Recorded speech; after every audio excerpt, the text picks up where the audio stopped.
One of my favorites is the Mike Tyson story, right, Liz? I mean, when we interviewed him, I mean, he was crying, we were crying. It was just this really amazing kind of gesture on John's part, Mhm. to go and to put his hand out to Mike. And it was interesting because one of the things that Mike said that I thought was so funny was, the first time he met John was on the street in New York City, and he almost ran into Mike on his bike. And Mike was like, "What are you doing out here all alone? It's like, Yeah. it's crazy out here and you're by yourself." And he's like, he had no security, had no friends with him. He had no one. He was just him alone on his bike. And, I think when that gesture of John going to visit Mike in prison, I think was something that really touched both of them and forged this friendship.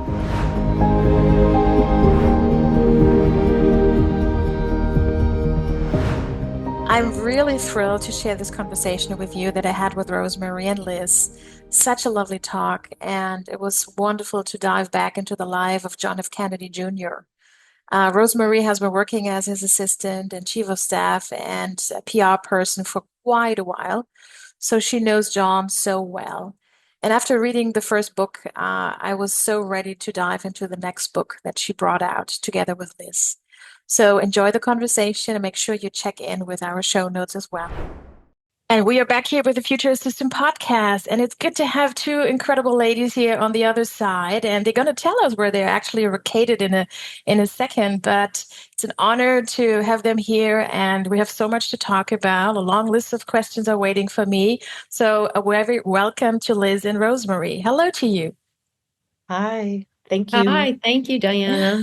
Nice to be RoseMarie, here. yes, let us know where you're based, actually. I'm based in New York, and I've been a native New Yorker my whole life, born and raised in New York. So I'm still here, still hanging in. Passion for the city. Which part of New York, actually? I'm in Murray Hill, which is around 30th Street and 3rd Avenue. Fantastic. Right? Yeah, a little south of Midtown. So Nice. it's fun.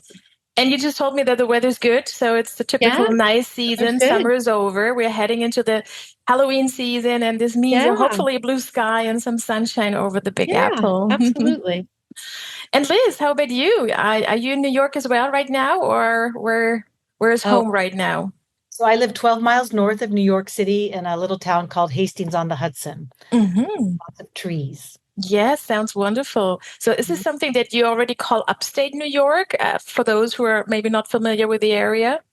I guess we'd call it the county's Westchester. So I'm not even a New Yorker, so I don't know. But I think upstate is further north. It's the burbs. Okay. And by the way, you are actually from California, right? So what brought you to the Big Apple? Well, I said I'm coming for 1 year only, and that was 30 years ago. I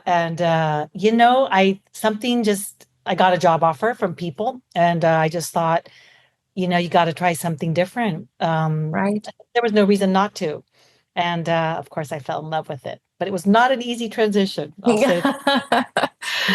But do you still miss California? Do you go back often? Yeah, I go back once or twice a year, and I miss the ocean. I miss of course the Pacific Ocean, but and I still call it home. But both places are home. California's home, New York is home. Yes. So this is why I'm a digital nomad, because it's always hard to decide, should I live here or there? So I just spent 3 months in Italy, 2 months in France, and then I'm back in Germany right now. So we've been on the kind of an adventure, my husband and I, since a couple of last years, just touring throughout Europe. And it's just wonderful to see so much and to meet my network. And it's going to bring me to New York. I mean, I told RoseMarie already I'm going to be over in April. So hopefully I'll get to see you. That would be wonderful. I definitely going to see Libby Moore, a common friend. So it would be wonderful to get together as well. Oh, good. We'd love that. Yes, it's always good to be back in the city. So why don't you tell us, RoseMarie, how did you meet Liz, actually? Well, I met Liz,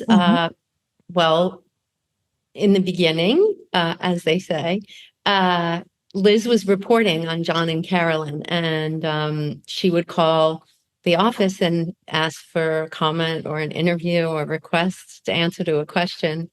And she says I never returned her call. I say I always said no, but I always returned her call. Do you want to comment on this, Liz? Fog of memory. It was a long time ago. But, after John passed away, she reached out and she was very sweet and not as a reporter, just said, I just want to see how you're doing. And I think we had lunch and we talked and we became, friends, really good friends. And we stayed in touch over the years through both of our, I work in PR. So People Magazine, of course, is a great, it's the holy grail for any client. And but we stayed in touch and we became really good friends. And I really trusted her because I think she has extraordinary journalistic integrity, and that's not always something you get these days. So when did the idea come up to go for this common project? Actually, I mean, you've been written a book already, RoseMarie, but this one now that came out, how did it come up? I think there was, it was a combination of things. It was kind of a perfect storm. Our agent was talking about how well the Anthony Bourdain oral biography had done, and I was thinking about doing something else on, either George or John, but I didn't know what. And then when this idea sort of percolated on the oral biography, I needed someone who had journalism chops, and it was natural that I would call Liz and say, okay, we're doing this. And you were in right away, right, Liz? Yeah, I mean, we talked about it a lot, and we talked about what was doable, what was feasible, but it was, I couldn't think of anyone else to do it with. And it's wonderful that you are such great partners here. And obviously, like you shared with us before, became friends over the years. That's wonderful. So I'm sure you treasure this project. And just to give us a feeling, I mean, I've written 3 books, so I know what it means from the first idea to actually publishing it. Give us a feeling. How long did it take, this whole project, Liz? Well, let's see. I mean, I remember I did the first interview in August of 2022. Rose and I were starting to talk about it by that summer, sort of like figuring out. I mean, I think the scope of it, I had no real idea of what it would really entail. I mean, we sort of she would have run screaming if she did.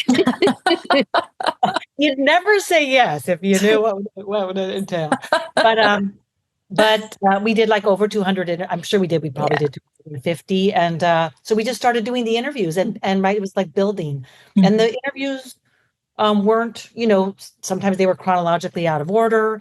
One person would lead you to the next. I mean, we were talking to each other, multiple times a day, starting from probably, I didn't even have to like ask for permission to call her at 6:30 in the morning. Like, you'd be like, of course she's up. I'm up. Of course we're on the book. So, so basically we just started building. One interview would lead you to the next. We had a massive database. That database doubled over the time of the book. And it was like an amazing adventure to learn so much. We had like the highs of victory and the lows of defeat, but it was like this sort of big exploration for us, right? Sort of journalistic enterprise. Absolutely. Any specific fond memory you want to share with us, especially what you value about working with Rose on this project? Let's just say, when you work with like Rose's name, it opens doors, right? And I think because people trusted Rose, right? John's friends trusted Rose so much. Yes. You've been so loyal to John and Carolyn, and you were always sort of like, I don't know, like if I ever wanted to check something or verify something all these years, I'd always run it by Rose because she would give me a straight answer or tell me if she couldn't, answer. So that was amazing, right? Because you just have so many doors open when I would say, Rose is my partner. And believe me, I put that in every email. My partner, RoseMarie. And so that was great. And I think that sort of gave us the stamp of approval, and especially with John's friends, right? And I think one thing I learned through this year and a half of work was that, there were there were many layers of friends, but then there's the real circle of the true Right. friends. And those are people I never had access to before. And Rose and I did some of those interviews together, and then she did some of them on her own. I did some on my own, but it just was a whole different like level of trust Hmm. with Rose. Yes, and for you, RoseMarie, obviously, I mean, you wrote the first book, and now it's a different scenario, having this as a common project with Liz. So, any feelings that went through you when you got into the second project? Oh, yes, I was terrified. And Liz basically held my hand through the entire interviewing process because, she's a journalist and I'm not. And I had to be really careful about making sure that I was answering questions that were evoking more than a yes or no answer. It seems very basic, but it's a conversation, and and she taught me a lot about how to do that and how to do it well. So I'm really grateful for that. That's wonderful. It's hard to believe it's been 25 years since we lost John Jr. And I mean, you wrote the first book 10 years ago, and now it's time to share another story. And something that I've seen in another interview, what I loved so much when you said that you wanted to paint a human portrait of John. So, what story do we get to hear now? Oh, well, I think one of my favorites is the Mike Tyson story, right, Liz? I mean, when we interviewed him, I mean, he was crying, we were crying. It was just this really amazing kind of gesture on John's part, to go and to put his hand out to Mike. And it was interesting because one of the things that Mike said that I thought was so funny was, the first time he met John was on the street in New York City, and he almost ran into Mike on his bike. And Mike was like, "What are you doing out here all alone? It's like, it's crazy out here and you're by yourself." And he's like, he had no security, had no friends with him. He had no one. He was just him alone on his bike. And, I think when that gesture of John going to visit Mike in prison, I think was something that really touched both of them and forged this friendship. And, Mike tells a story of him going there and how all these people start like embracing John and really wanting to like touch him and hug him, and how he uplifted the whole place. But I mean, you also look at Mike Tyson and who he is and the impression of Mike Tyson, and you see that he has similar qualities because of the way that he was able to facilitate this like kind of exuberant moment in prison. And it was just a really beautiful story and a beautiful friendship, and not a likely friendship that people would have thought, would happen. Yes, that's a wonderful story that you share with us. Absolutely. I loved it. I actually listened to the audiobook, and Oh, great. I always love to listen to audiobooks, and hearing your voice and the other voices, obviously, it was really, really nice. And because I want to concentrate really on the story, and I always, when I travel, just the other day, I was sitting on the train, and I always prefer to go to the audio version because for me at least, brings a deeper connection to it, right? Yeah. So let's walk down the memory lane, if you allow, because obviously people want to know, how did you meet John? I mean, how did this happen? How did he come into your life?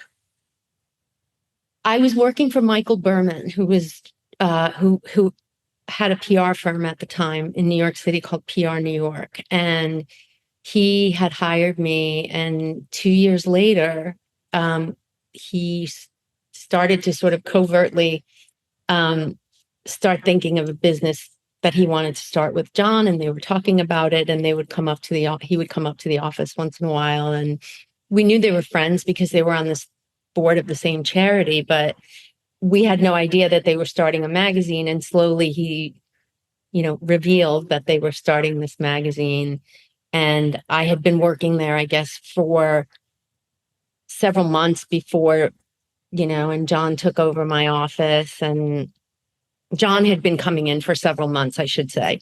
And at one point he took over my office, and I was not happy about it. And we kind of had words, and then it just turned into a joke and this banter, and we went back and forth with each other. And I think we made sort of a connection, and he felt that there was like a genuine rapport between us. And I don't think he got that a lot. I think he got people treating him very differently than the way I did. And it sort of developed into a friendship. And when they were starting George, he sort of said, well, I don't have anyone working for me, because he had just come from the DA's office and then another job where he didn't have anyone. And he asked me if I would stay on for a few months. And he said, if it doesn't work out, I can help you find a job. And I said, okay, that sounds like a good deal.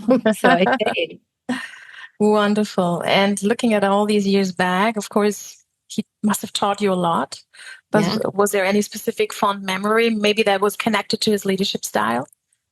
Yeah, there were so many things, but I think one in particular was when he met my parents for the first time. And it was such a small gesture, but to me, it was really significant. They came up to the office, and I remember beforehand, I said, you better be nice to them. And you gave him the memo, right? Yeah. And they came in, and he came out of his office, and he introduced himself, and he shook their hands. And then he led them into his office, and they sat down at a table, and he closed the door.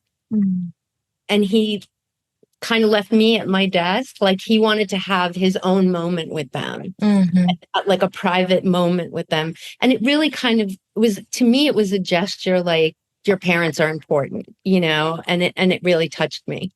That's wonderful. Thank you for sharing that with us. Absolutely beautiful. What did you say to them? What did your parents say? Good question, Liz. Yeah. I tried to grill him after, and my mom was like, it's none of your business. I can't believe we don't have that story in the book. Okay, I see book number 3 coming here. Wonderful story. And, I think only by those few words you've been sharing with us, I think we can already tell that there was this huge humor in John's life, and you enjoyed this so much because you said it was always fun to be with him and having him around you. So any other funny story, the two of you working together? Oh, there were so many. He decided he wanted to give all of the people who had contributed to the first issue of the magazine a cherry tree.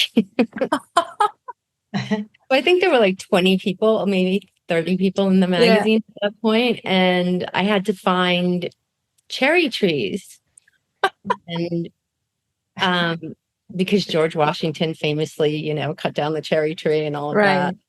And I'm like, where am I going to find cherry trees? I don't know where I'm going to find them. And I'm calling all these florists, and I'm calling all these plant stores, and they're like, they're not even in season right now, and blah, blah, blah, blah, blah.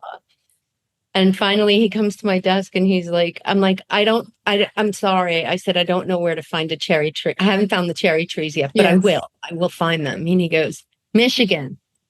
Oh, I'm like, what? He's like, Michigan. It's cherry land. I'm like, okay. Well, it never gets boring in a life of an assistant, right? And a chief of staff. Yeah. There's always, stuff to do. I have another follow-up question, because for all of us with our tiny New York apartments back then, it is, what did people do with their cherry tree? I don't know, and I don't care.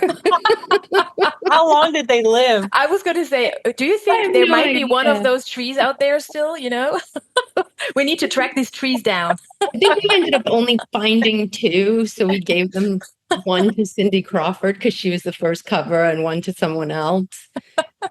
And then we did something else for the rest. Oh, what a great story. But, just let us, zoom into these days we're in right now. The world has changed. Like we are sitting here together. One is close to Frankfurt, 2 New Yorkers here sitting in front of me. The world is in such a dynamic. We talk about AI, and the dimensions is beyond words. So I'm just picturing RoseMarie and John is sitting on a Zoom call, and you're managing his life. Do you think that would have worked, RoseMarie? Or would you say, no, he needs to have people around him? He would have jumped out of his skin after 5 minutes, staring at a computer and sitting in a chair. There is no way he would be. I mean, every 10 he'd be like, I'll be right back. I'll be right back. He just had that kind of energy where he always had to be moving or doing something. And could not sit still for very long. I could not imagine him No. sit on at a desk on a computer staring into a camera all day. Yeah, that would be interesting to find out, right? But back then we managed to manage our managers, right? And, Absolutely. support their lives and make their lives easier. But speaking about people, Liz, let's jump over to you. I mean, you've been covering him from the media perspective, obviously, and have been, writing a lot of pieces around him. So that's just back then it was incredible, and even now with the paparazzis and the social media and the pressure out there, his life was public, right? And I just want to go back to a nice quote from Sean Penn in the book that says, "This country thought they owned him from the time he was born."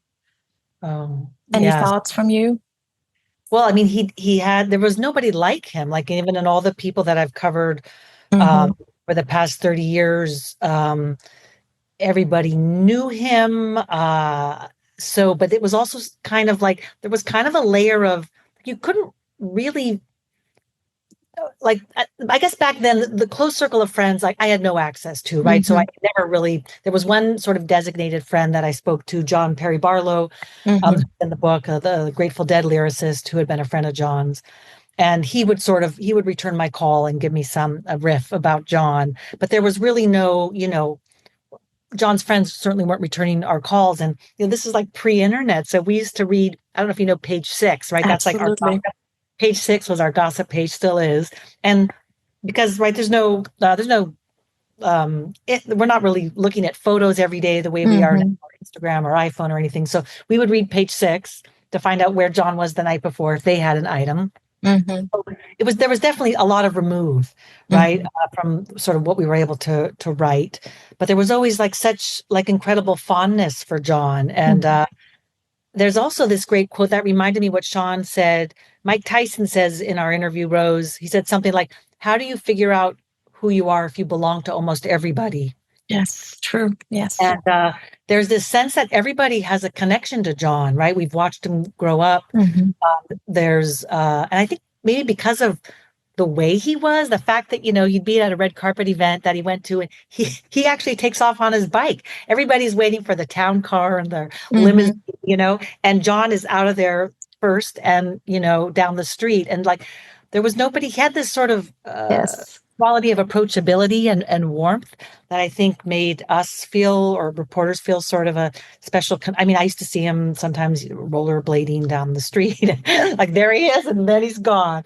And so there was really nobody like him. But there definitely was, it was difficult to report on him in the sense that there was a big layer of protection. And not until that, Rose and I were working on this book that I really understand, oh, right, John's friends had to be, because he wouldn't have had any kind of normalcy, I think, without, that kind of trust with his friends.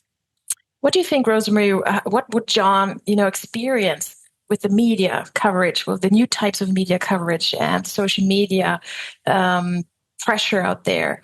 Would you think that he would manage because he was used to it, or would you think that that would be really exhausting and very mentally very tough on him after this all has changed so much? Yeah, I think this is, who knows is the real answer, but I think he would have been hilariously fascinated with it for the first 6 months and then been like, this is boring, I don't want to do this anymore. I think he would have been, and a little mischievous too. I'm sure he would have set up, fake accounts and made ruses here and there and made sure that people were going down a rabbit hole for a bit. Yes, but absolutely. Honestly, I think he would have gotten bored with it after a while and been like, forget it. It's too distracting. We can't keep up.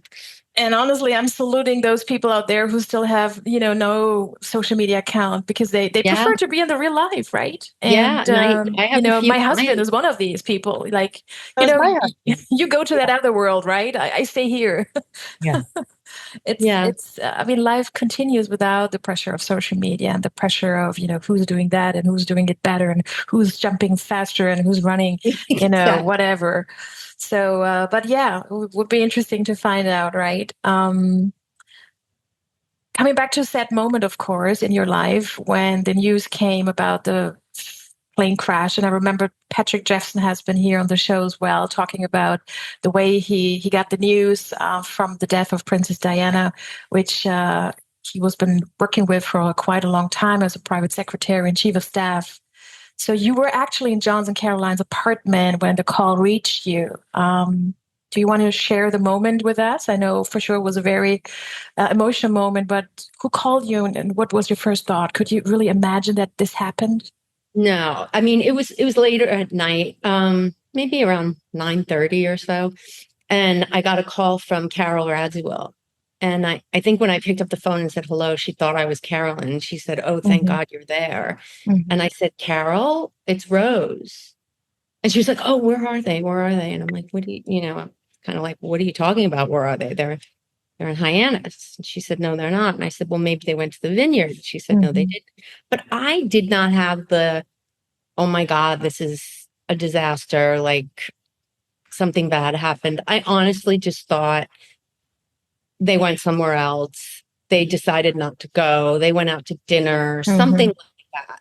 And then earlier in the day, I had heard from a friend of theirs that he was going to be in Nantucket, and there was a possibility that they would stop there for dinner. But, again, no cell phones yet. She had a cell phone. I had a StarTAC. I loved my StarTAC cell phone, but there were no cell phones. So there was no communication. So when they left the office and I called a car for Carolyn, it was still light out. It was, 6:00 in the summer. And what I didn't realize was now you would get a text saying, or a call saying, "Oh my God, the traffic is horrible. It's going to take me forever to get there." But there was none of that. Actually, I gave him his first cell phone that day. Wow. And so there were all these things that just didn't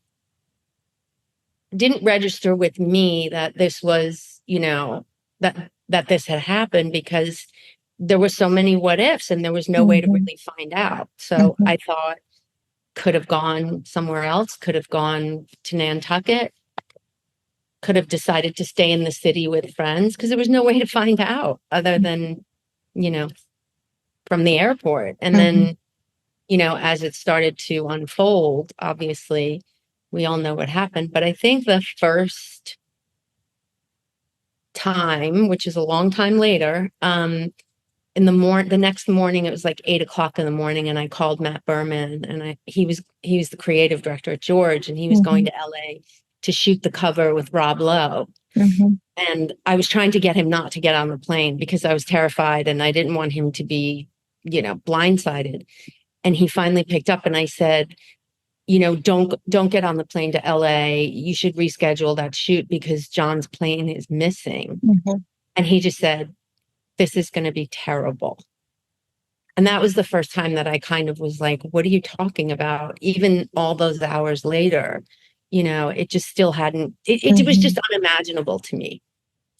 So when was the moment when you switched on the crisis mode? Because as part of the DNA of an assistant of a chief of staff, when you perform your duties, even if it's the toughest situation, do you recall the moment, or were you paralyzed after you truly? No, it's immediate. I mean, it's immediate. You just go, because, you also have everybody, as usual, as an assistant or a chief of staff, everybody's coming to you.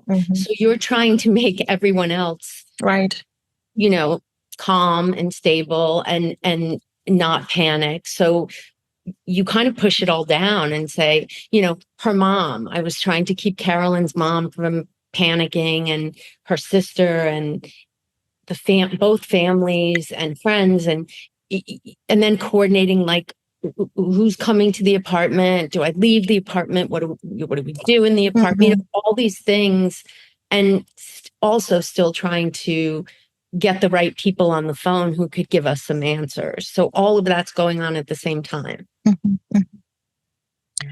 Liz, do you remember that time when the news hit? We all remember where we were on September 11th, and for sure, since you've been covering John's life a lot, do you recall the moment? I don't think I ever asked you that. Isn't that funny? Yeah, I don't think we've talked about, well, you and I weren't talking then. So, I mean, we weren't, we knew of each other, but Mm-hmm. I remember just it was that incredibly hot, humid weekend. And I guess we saw it on the news the next morning. John's plane was Mm-hmm. missing. I mean, it's unreal. And then Mm-hmm. we also have to go into report, like that's my job. We had to Exactly. go into reporter mode and but again, it was still that, we could only call, like, I couldn't call real friends back then. I didn't even know who they were. It was sort of, you were reporting on the circumstances, right? Mm-hmm. What Mm-hmm. had happened at the airport, last person to see John. Mm-hmm. I mean, it was heartbreaking. I mean, it was sort of it seemed unreal. Like Mm-hmm. how could that happen? But then you also have to go into work mode Mm-hmm. and Absolutely. do your job. But incredibly sad, and I still feel sad, right? And I think, Rose, when you and I were writing the end of the book, getting towards to the coda where John's Mm-hmm. friends sort of say goodbye to John, I felt it, just how sad it was to, Yes, the coda section was incredible, very, very heartbreaking, emotional, yeah, but also so rewarding to hear these incredible words about John, right? Yeah. good. Speaking about the apartment you were in, RoseMarie, when you received the message, I know that you still keep obviously the handwritten notes and messages from John that he gave to you. Is there a moment when you love to go back to these boxes and read one of them? And maybe there was a recent moment you want to share with us? Mhm. Yeah, I have gone back and read them. I mean, definitely when we were writing the book, I went back and Mm-hmm. read them and quoted from some of them. And, a lot of them were, they have a beautiful underlying message, but always with some joke, always with some jab, which is really who he was and what our relationship was like. And I think that those are the things that I probably miss the most, that Mm-hmm. that banter and because under the teasing was this sweetness. It was kind of like an older brother teasing you, but he loves you. Mm-hmm. So I think those notes are really reassuring to me. And isn't it wonderful that we have these pieces of paper? I mean, I'm a digital girl, but I love a good pen and paper in my hand. And Right. when Yeah, these messages are obviously so important and so special, and keeping them like love letters, we know from our parents or something like that. There's never ever a digital, side because you want to touch that paper, right? So yeah, and that's also I that's think wonderful. someone's handwriting has some, Exactly. when you look at someone's handwriting, it's so much more personal than, Hmm. a typed email or something like that. Yes, totally. Liz, you've been talking about the coda section. Is there any specific area, in addition in the book that you enjoy specifically? Oh, each section was like, I think whenever we were putting it together, I would sort of be in love with that section and those voices. But yes, Hmm. I love the coda just because there's sort of this elegy about John, Hmm. right? And there's these beautiful, funny, poignant memories about Liz who loved the John Princess is. Diana too.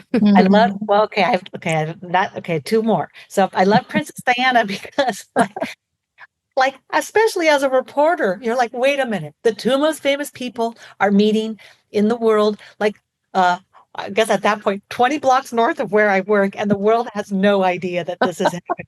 And this is like huge combustion, and Rose is right there and tells this Right. fantastic And story about, Patrick and right, I and hatched the Patrick. whole plan together. Here we are. Exactly. Oh, Patrick is such a wonderful person, isn't he?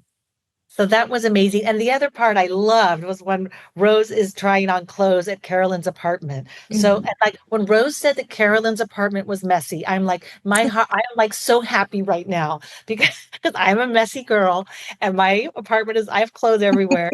And like the way you described it, Rose, like clothes hanging over the chair, Right. and Carolyn going through her closet and letting you try on things. And I was telling Rose, like, no detail is too small. Like, you have absolutely Nobody cared Exactly. everything about the closet, the clothes, the jeans, of what you talked about, the wine you drank. But it was just so fun, and I guess there was an element of fantasy there, but also such warmth, right? That was Yes. Carolyn that we never got to see. So I loved all those details. Or like when Rose, when Carolyn gives you the big necklace Mhm. to wear for the The Maurice correspondence Templesman. dinner. But you tell the story because I love that story. Yeah, so she pulls out so I'm going to the White House Correspondents' Dinner. It's black tie. It's, I get this long black like chiffon skirt's beautiful. And then she says, you're gonna wear that you're gonna do a Sharon Stone and you're gonna wear that with a black tank top. That's what you're gonna wear. And I'm like, no. And she's like, yeah, with a little cardigan over it. I'm like, okay. And she's like, and you're gonna wear this. And she pulls Mhm. out this giant like choker, but like three strands almost all together. And one side is these Indian rose cut diamonds, and the other side is this it's like a Chinese enamel Mm. that's painted on the back. And I'm like, oh. And I look and I'm like, oh my God, I thought it was like crystals. It was like Indian rose cut diamonds. And I'm like, I cannot wear this. I said, I'll lose it. And she's like, look how big it is. You're not going to lose it. And I wore it and it was just like, oh my God. And then like 2 days after when we got back from Washington and I was home and she left a voicemail and she's like, hey honey, you want to give that necklace back? You trying to swipe it? Laughing so hard. Oh my goodness, I can only imagine how frightening it was, wearing this necklace throughout the night and, At least she was there with me. So if I lost it, she'd be in the same room with me. fabulous story. So Liz, what do you want the people to take away from the book? What do they want them to learn from it? Wow, I've not prepared this answer. I think that John was, of course, much more complicated than the world knew, than I certainly knew. Mhm. And that nobody will ever be born into those circumstances again, right? They're so unique. And how, and it was interesting, even as Rose and I were doing our interviews, even from the beginning, like even sometimes I wouldn't bring up the famous photo of the salute because I thought we've, read so much about it, but almost Mhm. everybody brings up that photo at Yes. some point in the interview, and how that photo sort of encapsulates the loss, right? That image sort of shows the loss of the loss of his father, Mhm. but also endears John to the entire world. Mhm. So I guess the power of the connection to John, and then I love that we really got to know him. It was so interesting that in the world that we live in today, right, John, there's no manager, there's no agent, there's Rose, who is Mhm. formidable, but still, there's no doorman, that in a way there weren't that many. I mean, John had Mhm.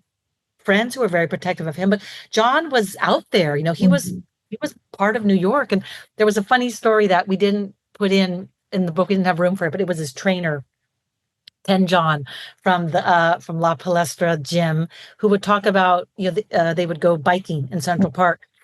And this guy's competitive, right? But he's like, John is constantly stopping. He said, because everyone will be like, hey, John, what's up? Or, he'll start talking to whoever's chatting with him. And then he's like, John, like, we're training. But who else would do that? I just can't even, that sort of, that warmth, that kind of approachability Right. is kind of unimaginable. So I felt a real warmth in writing about him and learning about him. And I guess there was like a realness, I think, that we tried to uncover or share, but flaws and all. Mm. Right? He wasn't perfect. And we sort of tried to present him as a real person. And there's Mhm. a lot of humor, there's a lot of warmth, there's a lot of complications in the book. And he Yes. really, and at the point that he dies, he's at a very, complicated place in his life. He's really sort of at this juncture where his Mhm. life could go in many different directions. So, and I think I loved, I love getting to know John's friends, and I hope our readers will get to know them because it was such a cast of characters. Like we were saying, like as we were like, I wasn't just talking to Ivy League classmates. Right. John's friends were, there's a myriad of people of all walks of life, and I loved that as a journalist, and all the different people that he crossed paths with, and so. Yes. That I thought was absolutely probably my favorite part of the book, that he really was such a, part of the world, part of humanity, and was really exploring, and I guess that I would love for people to see that, sort of know John through the people who knew him the best. Wonderful. So, RoseMarie, last question for you. Imagine John closing the book. He just read it, closing the final page, and he's looking at you. What do you think would be his words about the book? What would he comment? What do you think would come out of his mouth after reading it? Well, I would hope thank you. That would be my greatest, hope, is that he would say thank you. Yes, absolutely. And we thank you all for bringing this out and for allowing us to be part of this journey. And I can't wait for the community here that is listening and viewing us here to dive into the book. We put all the information into the show notes. I recommend also going into the audiobook section because it's incredible just to really, get a deeper connection to it. But I'm going to bring my book to New York City and I want to get that signed. Absolutely. So that would be wonderful. That would be wonderful to see you guys. From the bottom of my heart, thank you so much for sharing your story, for being with us here today. Wishing you a great day. Say hello to New York City, and all the best to you. Thank you, Diana. Thank you so much. Nice. Stay in touch. My pleasure. Thank you. Thank you. I really want to say thank you to Liz and RoseMarie for having this wonderful and easy conversation. I'm so excited to see you next year in New York City, where we're going to continue our conversation. So enjoy, everyone. It was a wonderful talk, and make sure you reach out to everyone and grab your copy of the book.